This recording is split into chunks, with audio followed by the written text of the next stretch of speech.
Minecraft Civilizations, the game mode where large amounts of players form huge teams and defend their land against other teams in hardcore mode. In this video, 300 players joined a world where they are left entirely on their own to do anything they want.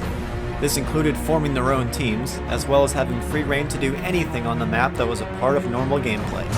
This resulted in a few huge teams, several medium-sized teams, and a lot of smaller teams and groups settling in different places across the huge custom map. Will one of the huge teams form the most dominant civilization on the server, or will smaller teams fly under the radar and build something better in the long run? Keep watching to find out. The first 2 days of the event were the only 2 days with any actual rules in place, meaning players were not allowed to fight or sabotage other groups during those times. Other than that, players could spend the 2 hours the server was open each day doing anything they wanted that didn't involve cheats or hacks until the 10th and final day. Despite those peaceful rules in place for the start of the server, this event would have the roughest start of any, with a record number of fly hackers and X-rayers banned. But for everyone else, it was a time of exploration and colonization. This map had 5 different major islands and 7 smaller ones, providing the many unique areas that this server and its 12 teams needed. There were other groups than this that weren't officially recognized due to having less than 10 players, but those that did received bonus items in a tier system, encouraging players to work together to form large civilizations rather than hide underground. The underground did have giant custom caves, however, as it was another professionally made map by McBedden, which will be linked below. In addition to the custom terrain, the lands were also full of custom mini-structures, lootable locations, and skeleton fossils made entirely of bone blocks. Most of the larger teams started working on group farms and settlements right away, with the most notable advancements made by Sudarin, a team of many returning players from Season 3. They were the first to start building individual houses, and even had a team skin for their nation. Other groups had less productive players, however, including a handful of people trying to escape the world border reasons. Due to the fact that there were over 300 players participating in this event, there were likely a few small team spaces that I didn't record. This included an established team called the Squirrels who claimed one of the islands prior to the event, but could not be found a single time in game. I tried asking them for a main base location or a player to teleport to on their Discord channel, but was ignored both times, so I'm still not entirely sure what happened to them. All of the other main teams were easy to find, who started work on above ground bases with the exceptions of Tekka and Venovia, who opted to instead have their players work independently on gearing up, though this would change in later days for Venovia. One unique team was a group of explorers led by Muddy Blazes, whose focus was to travel the map and set up relations between biomes to try and bring all the teams together peacefully. Their journey would start on one of the Ice Region's islands and continue to the Mushroom biome where a sizable oceanfront civilization was taking shape. They would not be the only visitors to the Mushroom Federation, however, as less friendly individuals would start to make their way there on Day 2. For nearly all teams, Day 2 was the final day of peaceful preparations for future conflicts. For the Mushroom team, however, Day 2 would be a never-ending nightmare of random players breaking the rules to harass them. Every 10 minutes, a new person would be killing and griefing, or creating a huge lava cast to ruin their base. There were also 2 established teams who broke the rules by sending groups of players to invade and kill people before leaving, adding to Mushroom's misery. It also didn't help that they had 1 or 2 team members betray the team to destroy farms and kill players while passing the blame to outsiders before eventually being caught. Those attackers kept the mod team busy and prison full, and slowed most of the Mushroom Federation's goals for the day, causing a lot of frustration among its members that would result in some changes later. Other teams also faced issues from outsiders and team betrayers, or just random pairs of players who got mad at each other and attacked each other repeatedly, slowing their team's efforts down in the confusion. This was mostly avoided by smaller factions with players who knew each other, and was easier for them to deal with since smaller teams could more easily identify problematic players. The largest team on the server, Sudarin, started to split off into their own mini-factions within the team. The most interesting of these groups was the Horse Cult, who decided to embrace the meme of killing horses from the previous event by building a giant horse statue near their team's base. This effort was led by TruePixel, who made good use of the horse spawner I gave her as a joke. All teams were given horses and saddles for the event since they are sometimes glitchy, as well as some decorative animal spawns for fun. With Day 2 approaching its end, players were busy grinding for enchantments and weapons, and finishing up war bases to prepare for the unknown that the next day would bring. Like in both of the previous events, Day 3 would be the start of PvP and open travel. Hardcore mode was also enabled, meaning players had to be more careful regardless of whether enemies were in the area or not. Everyone knew there would be groups of players or teams out for war, but with such a large map filled with over a dozen teams, no one had any idea where those forces might strike.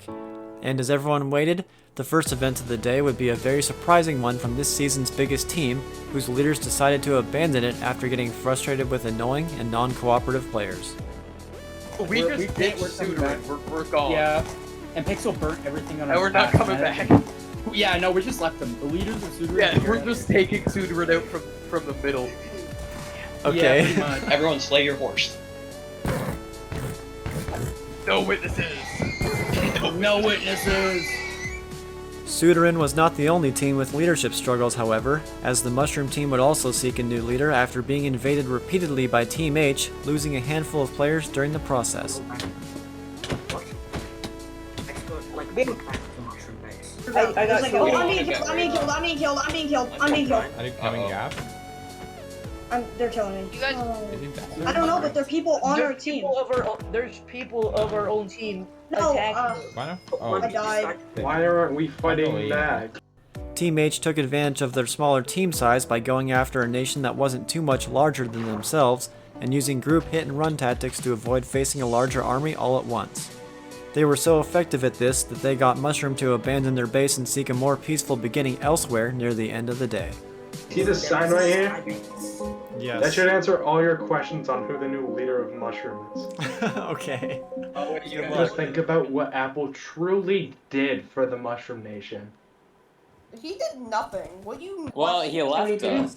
Lots of smaller scale fights took place throughout Day 3, with raiding groups such as Coley's group hunting for stray players across the map while also avoiding fights they would be outnumbered in. Those groups would feast on the split-up Sudarin faction, whose home base was quickly abandoned after getting raided by some of their own former players. Other nations didn't really invade each other on Day 3 this time, as compared to past servers where huge wars occurred. One of the day's warring nations was Eclipse, who traveled to the GI and Explorer's above-ground base as guests, but quickly turned it into an invasion the moment I teleported away. They inflicted several casualties, but were unable to prevent multiple players from withdrawing to the GI's secret underground base. Eclipse then resumed traveling the map, where they encountered the Solstice Islanders in their homeland and found themselves in a standoff. But like, frankly, I think we could take down half their team before we died. True, but I would rather not. Yeah, I could but- see in minecart everyone here right now, but I don't want it. Oh my god, that'd be so funny. It would be so okay, we could just, they are higher up than us. If we stand one block We're down. on OBS. We are Yes, one we block are. down right now. I don't think you would be able to place the rail and the thing immediately. No, I could do it pretty quickly, but You know, guys, why don't we go to another civ that doesn't have this many people? yeah, this is. Okay. Let's leave. Okay, so Our mission was to buy Following apples. us. They're all following us. Choosing to fight another day rather than go on a suicide mission, the Eclipse fighters returned to their home base, leaving Solstice to go another day without facing anyone. Other teams also had peaceful Day 3s, or simply fought off individuals off camera, such as in Venovia, where all that was left of an attacker was a pair of lava casts. For everyone else, it was business as usual as we approached the end of the day.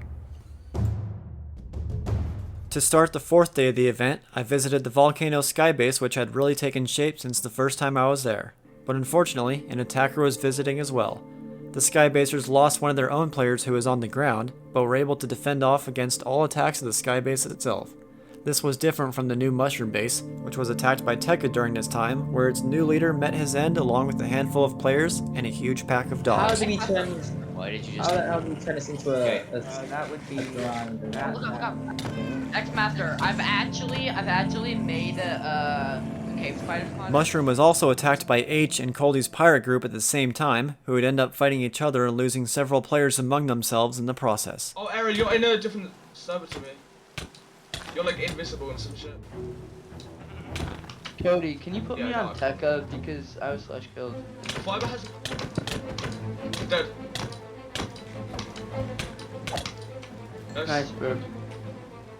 A different small team that was still holding its own were the Red Ocean Loyalists, who were able to avoid conflicts due to their location and having most of their players at or close to their base to repel and intimidate invaders from attacking. And while most teams were working on new bases and strengthening their forces, one nation was ready for war. Venovia had always intended on being a warring nation from the beginning of the event, and would take the fight to the only team larger than themselves, the Solstice Islanders. To make up for this small difference, they called on their raiding group allies later for extra numbers to even things out. When they had assembled the majority of their forces, they marched on to the Solstice base and started an epic castle siege.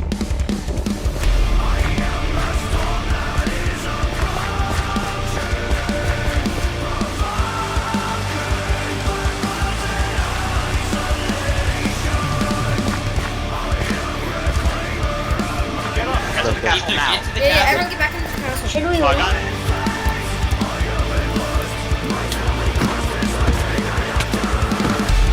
Somebody just died.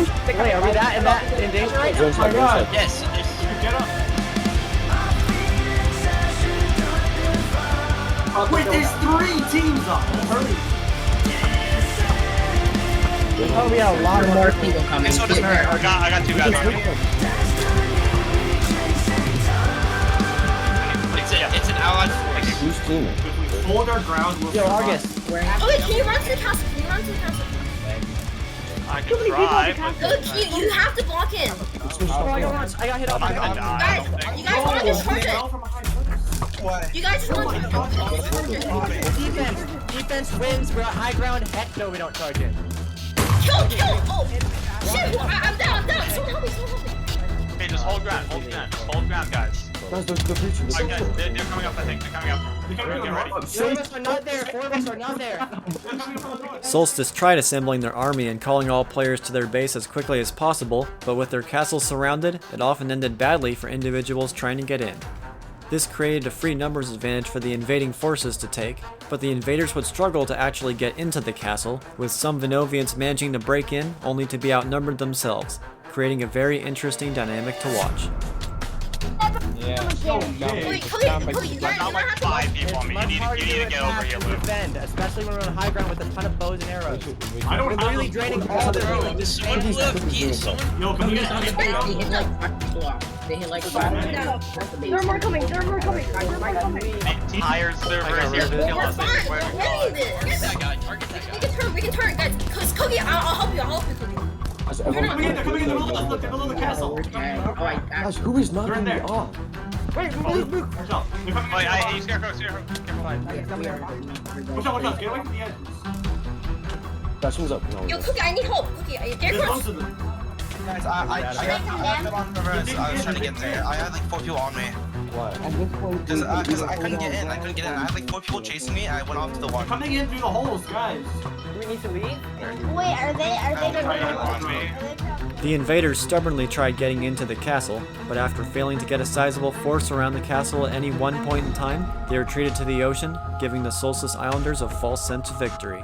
What the defenders didn't know is that Venovia would be coming right back with a few new Viking allies joining the fight on their side. You will die of Did we win? No, we're still waiting. It's a stalemate. What the hell? We're being teamed on. Jesus Christ. Yeah, they're teaming. Oh my god. Oh my god, this the flames are burning through the bottom of the... I need arrows like There's like 6 of them underneath the castle. There's 6 of them underneath the castle. There's so many. They're breaking in. It's like God infinity. Shoot him off. He ran away. You have 2 people on me. You guys need to wait over there. Do I still try to get to the castle? There's one behind. After over 20 minutes of a relentless assault, the Solstice Islanders decided they had enough and went on the offensive. Their goal was to kick the invaders away from their castle and off the island, but Venovia would not give up so easily. They're coming up. Yeah, there's one guy pushing. Get ready to cart. Luke, get ready to cart. Up at southwest side. Southwest side. Luke. Nice. Wait. Guys, fight. Okay, guys, until then, let's repair the base. Let's repair the damages. Yes, you're smart. They might be pushing. Fine, Venovia decided to temporarily retreat again after struggling to get a sizable force into the castle while also not getting hit with TNT, but came right back for a third attack wave. Guys, these guys are complete garbanzo beans. They're But Toby. yeah, we are kind of destroying them. After failing to get a successful break-in, the attackers decided to retreat and regroup again to get a more centralized assault on the castle. They would not be given a free opportunity to do so this time, however, as Solstice warriors would take the fight to them. Okay, I'm down. Let's go. Let's go fuck him. Let's go fuck him up. Let's go. Let's go. Let's go. Are we going Are in? you guys are pros or no? Yeah. I guess we're going in. Guys, Okay. they're gone. They've left. The game. No, we killed like 10 of them. Fire, I need a shield. I need a shield. Let's go. We're running to them. As the day came to an end, Solstice had survived a total of 4 different attack waves, but didn't lose many players after the initial assault. Venovia and their raiding group allies, however, lost around 3 times the amount of players, similar to real-life war figures. Once they had left, a few Tekka players arrived on Solstice's behalf to help them with defending the base, which led to some confusion about what team they were on and some Solstice players attacking them on first sight. The confusion was soon cleared up, but one Solstice player decided to just kill them anyways. No, we're all with all these guys. What the? What are you doing? Why were you? What? The next day would result in the Solstice Islanders staying at their home base the entire time, paranoid of future Venovian attacks that never came. Other teams were able to catch up during the fighting, with several of the split-apart groups having found new homes, as well as new team focuses. What is this? Okay, Supernova, you want to join Supernova? If you Because- want to join in, then put this pumpkin on your head and go over there. I don't have no pumpkin, bro. I need a pumpkin. Put that on. Okay, so Supernova, we are doing the ritual now. Wait, what's the ritual for? You just say Amogus,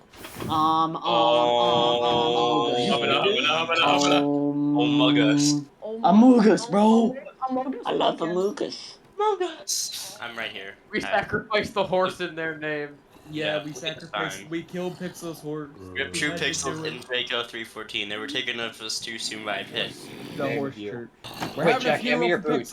Guys, see. I've only known Pixel for about 4 days, but they have been the best of friends. Draco too. They never really attacked me. They never annoyed me. They never did anything to provoke me in any way. They were just kind, loving people, and I'm just sad that they're gone. The Horse Cult lost 2 of their players to the same one-block hole, including True Pixel, the accidental creator of the horse-killing meme. Their teammates continued on in peace, but another team would get their first encounter with an invading force. It was just a few players, but those players had already killed a dozen others by this point in the game. They ended up deciding they were too outnumbered and left without a fight, but not before a Solstice spy escaped with their base coordinates. Lacris then took his group to the frozen regions of the map and found Venovia's base, which had a much smaller player count guarding it. This resulted in crippling losses for Venovia, who weren't able to get all their fighters to the scene in time, which may have ironically been due to the fact that they had no stronghold to defend.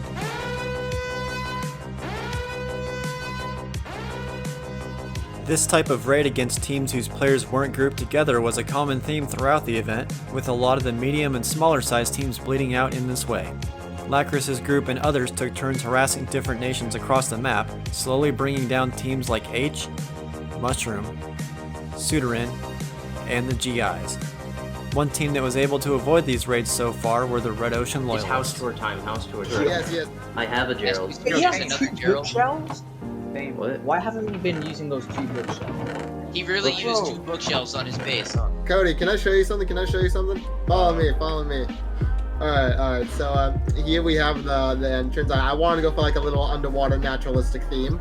And then we get to my house. It's nothing much, it's nothing really special, it's just like a standard house. What's with all the dogs? Well, why not? My house is obviously superior. This is my house over here. My house has dogs, I think much better. This is my house. Welcome to my humble abode. Are you showing him my drug in? Oh, there's a Venovia snowman in torture there. chamber. There's a snowman in there. Oh, there is. There is a snowman in there. I put a snowman in there. I kind of thought it would be like an automated defense turret, like for mobs. It was later that day that Solstice players would grow tired of standing around at their base and started patrolling the map as a group, starting with their rivals' territory and eventually reaching Red Ocean space. Don't log in if you're gone. Don't log in. Yeah, if you're gone, don't log in. Is that you guys at the base? Is that you guys at the base? Guys, are you at the base? I'm not at the base. How's it feel to watch your base get Sword Where are you grave. guys? They're burning my house down? Oh, Wow. I'm dead. I'm dead. No way I'm surviving. I'm almost I drowned. mean, dude, they're right freaking Guys, there. I've got a bunch of allies. Dude, they have some kind of mod that's letting them see me in the water. There's no way they see me this deep. Unfortunately, they would get more visitors as Lacris and Mr. Blocks made Red Ocean their latest destination on their Day 5 tour of destruction. After seeing how their home base's location was compromised, the Loyalists decided to abandon it and start a new base next to the world border somewhere else. It also ended up being a rough day for the Pumpkin Cult, who would also get invaded by rogues shortly after establishing themselves underground. Everyone heal up, heal up, heal up. Okay, yeah, I don't think Supernova's about to ambush me. Well, I'm watching, so Wait, whatever Brian, happens, happens. are you here too? Okay, yeah, this guy's definitely gonna kill someone. It's me. And I'm dead.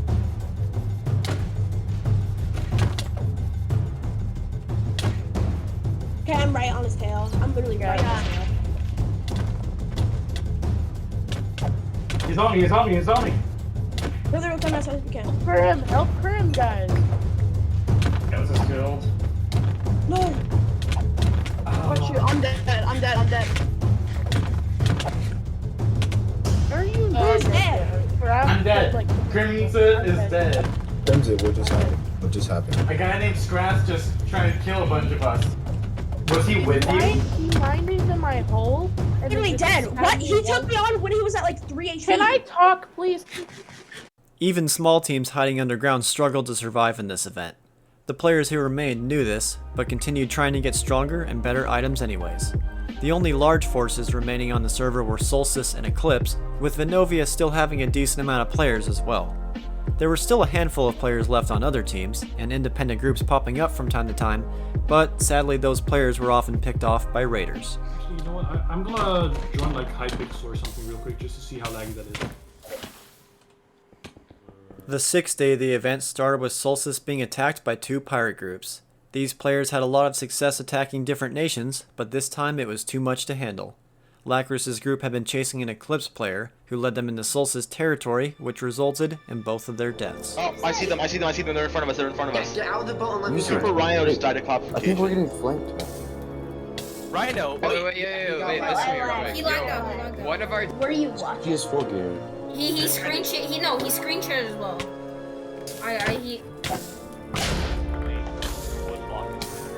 During these fights, one of the Solstice players from the Watchers PvP clan decided to betray and managed to kill 2 players before being caught. Clavification just killed 2 of my guys. What? I think he may have betrayed you guys. I think we should kill him now. He was later sentenced to a fight to the death in the newly created boxing ring, complete with referees. His opponent, a Venovia player who wanted an even fight since his team was outnumbered. Who is it? Pink. Oh my water! I'm not scared of that. Water source, actually. I know. Did they get away or no? We might meet them, like, on the way. Yeah, okay. Which way did they run? North, east, southwest? Perhaps? 2 hours later. I no longer have any cobbled deep sleep for you. I've used it all. Okay, thanks anyway. I see a big guy, like... A lot of the remaining teams and independent players continued to stay at their bases, either to gear up or simply survive and do their own thing. There was, however, one small group who was tired of being underground for the 2nd season in a row. A pair of former Mountains players decided it was time to fight and went off to search for potential victims. Unfortunately, I missed the main fighting due to a much larger incident taking place elsewhere, as the Solstice Islanders had invaded Eclipse territory and caught them off guard. Leon, just run. Box yourself on the wall. Block the thing. Block the bubble cone behind you. Put water. Put blocks in it. Put blocks in it. How did they find me already? They got inside the box. Are you dead? Yeah, they got me.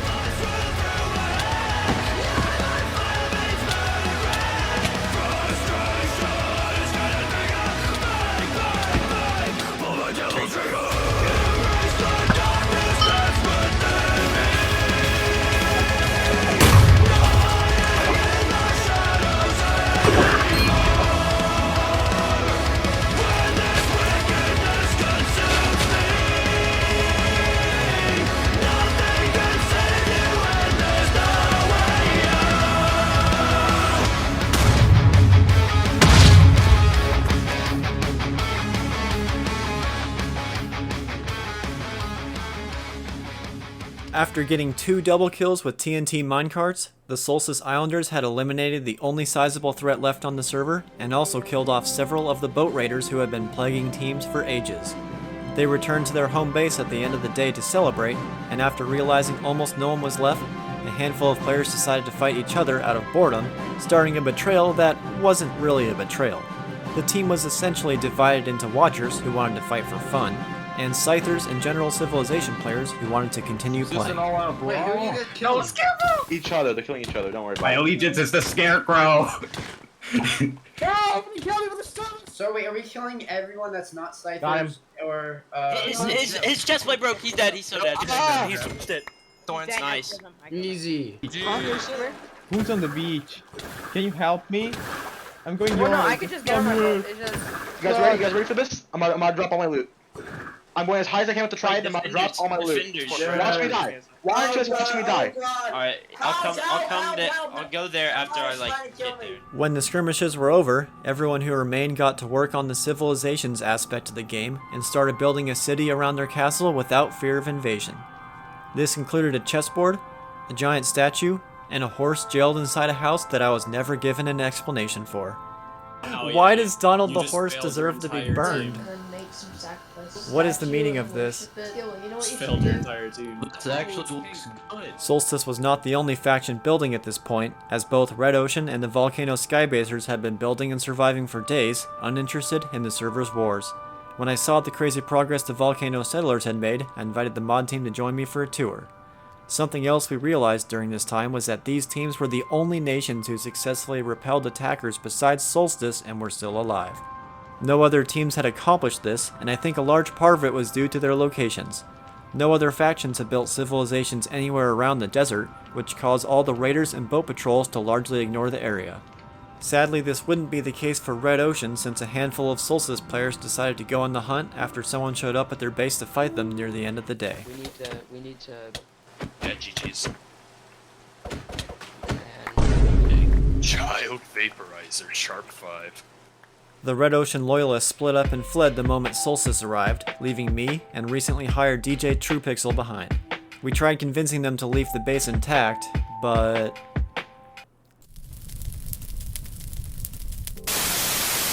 The 8th day would end up being the final one of the event, as it had become clear that no one was going to catch Solstice in numbers and accomplishments. Because of all this, the players who were left spent the day building, exploring the map, messing around, and playing the bridge game from Squid Game. Unfortunately, no one knew how to play it correctly, but it was still fun to watch. Stepped on all of them right here. Okay. I go for a second one. I win these. Best. Bro, if that... Come back! Okay. Wait. Pixel. You stupid idiot! Pixel! Just put one pressure plate and a TNT under it. Okay, you guys ready? I can't record this with messing around. You can't do that. Yeah. Get him out of here. Oh, I got this one! I thought that was a mod. Nice. You guys want to take care of... You! Who did that? Okay. Look, can I just stand one? Okay, so I bet it's not this one. I'll go down with the ship. I don't want to go down with the ship. The Solstice Islanders truly show what it's like to be a civilization. They worked together as a team without the problems you so often see in most factions, and instead welcomed in some of those players fleeing teams like when Sudarin fell apart. They played the game mostly isolationist until they had established themselves as a powerful force, and then went out to fight for the win while still maintaining a strong team identity. The only other team to accomplish this in one of my events would be Desert from Season 2, where players also built a real society and functioned as well as a team as they did on the battlefield. So congratulations to the Solstice Islanders for winning the event and forming a real civilization.